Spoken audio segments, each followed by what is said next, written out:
Bienvenue sur Africa 24 dans cette nouvelle édition de l'Africa Tonight. Au sommaire de l'actualité, blocage en Ouganda de l'accès aux réseaux sociaux sur décision du gouvernement, mesure qui intervient dans le contexte des élections générales. Une coalition d'ONG qui craignait ce scénario avait exhorté le pouvoir ougandais à ne pas recourir à ce procédé avant et pendant les élections. Malgré le contexte économique actuel, marqué par l'impact de la crise sanitaire, de plus en plus d'entreprises voient le jour au Gabon, où l'agence chargée de la promotion des investissements annonce la création de 4000 entreprises au cours de l'année 2020. Drame dans le parc national des Virunga en République démocratique du Congo. 6 éco-gardes ont été tués dimanche 10 janvier par des miliciens Maï-Maï. Mais tout d'abord, ces tirs entendus ce mercredi 13 janvier dans la matinée à quelques kilomètres de la capitale Bangui. Les autorités centrafricaines parlent de 2 attaques perpétrées par des groupes rebelles à l'entrée de la ville.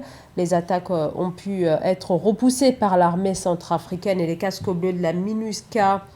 Il s'agit des premiers affrontements aux portes de Bangui depuis que les rebelles de la coalition des Patriotes pour le changement ont annoncé une offensive il y a près d'un mois, des insurgés qui occupent les 2 tiers du territoire centrafricain depuis le début de la guerre civile. L'État ougandais suspend l'accès aux réseaux sociaux, dont Facebook, Twitter et WhatsApp. Une mesure controversée prise 2 jours avant la présidentielle qui doit se tenir ce jeudi. Le pouvoir justifie cette décision par la fermeture récente par Facebook de plusieurs comptes appartenant à des responsables gouvernementaux. Joël Maribalo. C'est dans un courrier rendu public le 12 janvier 2021 que la directrice de la Commission ougandaise des communications, Irène Sewakambo, a ordonné aux principaux opérateurs de réseaux ougandais la suspension immédiate de tout accès à l'ensemble des réseaux sociaux et services de messagerie jusqu'à nouvel ordre, selon les observateurs locaux. Cette mesure a été prise en représailles à la fermeture par Facebook de plusieurs comptes appartenant à des responsables gouvernementaux ou des soutiens du président Yoweri Museveni. Je suis désolé du désagrément pour celles et ceux qui utilisent ces canaux, mais nous ne pouvons pas tolérer l'arrogance de ceux qui viennent nous dire qui est bon et qui est mauvais. Ces réseaux sociaux, s'ils veulent opérer en Ouganda, doivent pouvoir être utilisés de façon équitable par n'importe qui. S'ils veulent prendre parti, ces groupes ne pourront pas opérer dans le pays.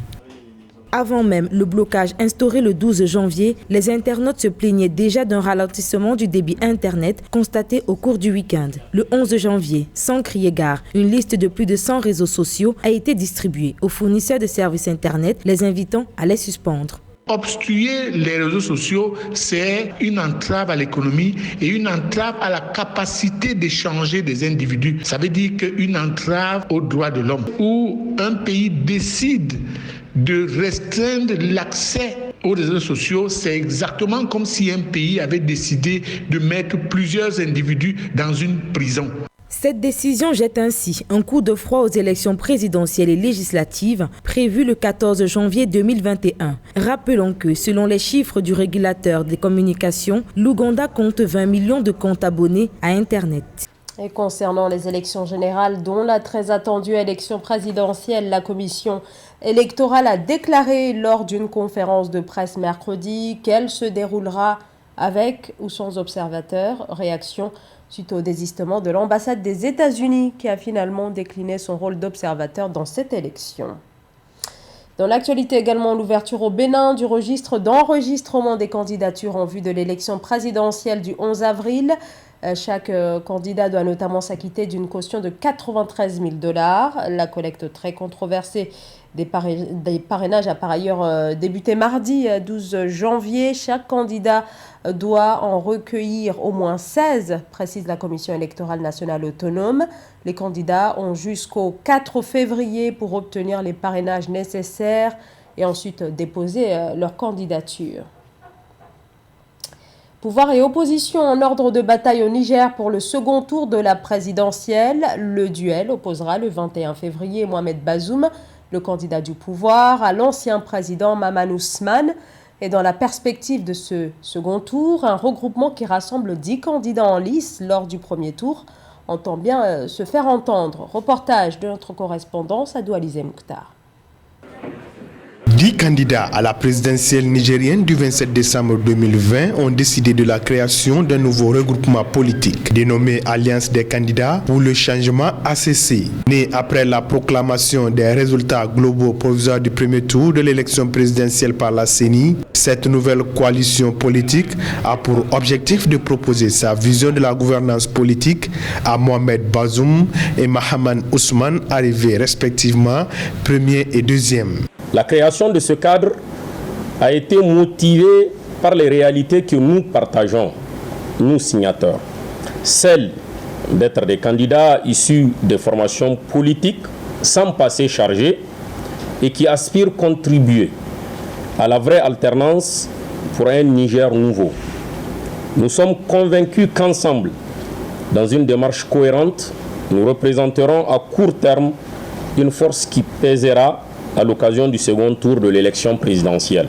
Mettant en avant les résultats du premier tour de la présidentielle, 8,97%, Salou Jibo, Garba Suleiman, Ousmane Idi Ango, Nassirou Nayusa, Mahamadou Abdou Hamidou, Kaneka Daure Habibou, Abdourahman Oumarou, Adolphe Sogbo, Suleiman Abdallah et Oumarou Ide Ismaël disent vouloir incarner l'espoir pour une meilleure gouvernance du pays. Au-delà de l'éventuel soutien du cadre à un candidat au second tour des élections présidentielles, le cadre s'engage à maintenir la même dynamique suivant l'évolution de la vie politique du Niger, en pesant de tout son poids pour contribuer à faire régner l'ordre, la quiétude sociale, la justice, l'égalité des chances pour tous, la stabilité politique et faire scrupuleusement respecter le cadre constitutionnel par des hommes et par les organisations en présence.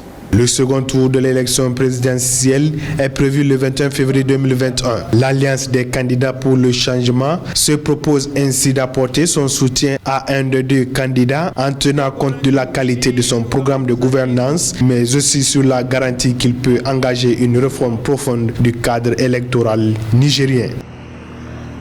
Au Gabon, l'Agence nationale de promotion des investissements annonce la création de 4000 entreprises au cours de l'année 2020, une performance malgré le contexte économique actuel marqué par l'impact de la crise sanitaire, et ces créations d'entreprises ont été rendues possibles par le guichet numérique de l'investissement lancé en juin 2020. Raphaël Mtolo. L'accès au crédit bancaire en baisse de 11,5% au Gabon à fin septembre 2020. Des données de la Direction générale de l'économie et de la politique fiscale du Gabon indiquent que l'octroi de prêts par les banques a reculé à 1442,7 milliards de francs CFA contre 1630,1 milliards de francs CFA à la même période en 2019. Une situation attribuée à la baisse des crédits accordés à l'État et au secteur privé. Comme le volume des concours accordés par les banques gabonaises ont baissé auprès de l'État gabonais et puis auprès du secteur privé, cela est recevable comme facteur pouvant justifier le niveau de baisse des concours des banques gabonaises vis-à-vis de l'économie gabonaise. Toujours dans le secteur financier gabonais, les dépôts bancaires se sont inscrits en recul à la fin du troisième trimestre 2020. En effet, les dépôts bancaires ont baissé de 2,8% à 2081,2 milliards de francs CFA en raison du repli de la production et de la vente de certaines matières premières, à l'instar du pétrole, dont les ventes ont chuté de 16,2%. Donc, le recul des dépôts dans les livres des banques gabonaises a pu se justifier également par l'impact du coronavirus sur les petits métiers. Cela a pu justifier qu'aucun agent économique sérieux sans moyens ne se présente au guichet d'une banque gabonaise dans l'intention d'y déposer quelque chose. Malgré les performances bancaires globalement en baisse, le taux de couverture des crédits par les dépôts s'est amélioré en septembre 2020. Les créances en souffrance ont baissé de 22,4% pour s'établir à 182,5 milliards de francs CFA à la période sous revue. Un sujet signé Marie Raphaëla Ntolo. À Madagascar, des dizaines de milliers d'enfants risquent de souffrir de malnutrition sévère, nécessitant une prise en charge médicale. Au total, plus d'1 million de personnes sont touchées par l'insécurité alimentaire en raison de la famine qui frappe le sud de l'île. Une situation qui fait suite au manque de pluie depuis plusieurs semaines. Gladys Mwamba. Un tiers de la population du sud de Madagascar, soit environ 1,4 million de personnes, auront besoin d'une aide alimentaire en 2021, selon le Programme alimentaire mondial des Nations Unies, ce qui représente près du double du nombre de personnes qui en avaient besoin à la même période en 2020. Séquelles de 3 années consécutives de sécheresse, auxquelles sont venus s'ajouter cyclones, inondations et fortes récessions déclenchées par la pandémie de Covid-19. Nous avons encore des légumes. Quand je ne peux pas aller mendier dans le village voisin, nous devons creuser sans savoir si je trouverai quelque chose. Hier et aujourd'hui, je n'ai pas pu y aller car je suis très faible. Quand on ne trouve rien dans le sol, on boit l'eau de mer. C'est mauvais pour notre santé, mais nous n'avons pas le choix car nous n'aurons rien dans l'estomac. La part dédiée au secteur de la santé reste moindre à Madagascar. Elle représente environ 8% et les dépenses par habitant sont de $20 quand l'OMS en recommande 34.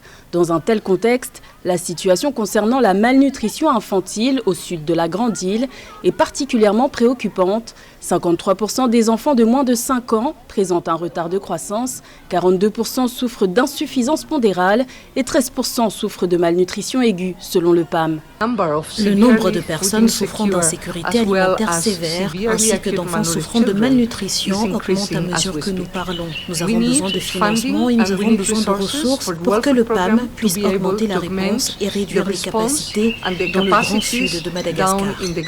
Le PAM fournit actuellement une aide alimentaire à près de 500 000 personnes en situation d'insécurité alimentaire grave dans les 9 districts les plus difficiles du sud de Madagascar. L'agence onusienne espère obtenir 35 millions de dollars pour financer des vivres afin d'augmenter son assistance en vue d'aider près de 900 000 personnes d'ici juin 2021.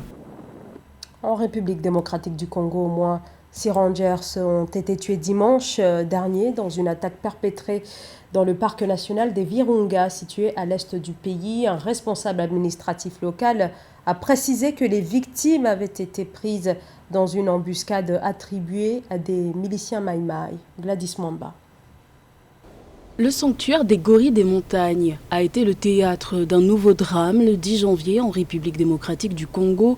Au moins 6 gardes forestiers du parc des Virunga sont tombés dans une embuscade que les autorités locales attribuent aux miliciens Maïmaï. L'une des victimes de ce drame, Bourani Abdou Souroumoué, 30 ans, père de 4 enfants, a été inhumé le 11 janvier. La famille a beaucoup perdu. Il a dirigé beaucoup de choses et est intervenu dans beaucoup de domaines. C'était un bon conseiller, un bon travailleur et quelqu'un qui aimait vivre avec les gens. Nous avons beaucoup de peine avec sa mort. Le parc des Virunga s'étend sur plus de 7700 km² et abrite plus de la moitié de la population mondiale des gorilles de montagne, une espèce en voie d'extinction qui s'élève désormais à moins de 800 spécimens.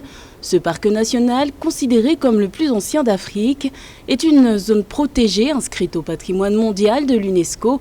Elle est aussi très convoitée par les groupes armés et fait régulièrement l'objet de braconnages. Bien sûr, nous sommes dans une situation extrêmement difficile, mais qui ne représente en aucun cas une réduction de la conviction de tout le personnel de l'ICCN de poursuivre cet effort. Un peu plus de 680 rangers sont chargés de surveiller le parc des Virunga en République démocratique du Congo, parfois au prix de leur vie car ils sont régulièrement la cible d'attaques d'hommes armés. Au moins 200 gardes forestiers de ce parc congolais ont été tués dans l'exercice de leurs fonctions depuis la création de cette réserve en 1925, selon les responsables du parc. Ce journal a été réalisé par l'ensemble de la rédaction. Merci à vous de nous avoir suivis. Dans un instant, une nouvelle édition de l'actualité sur Africa 24.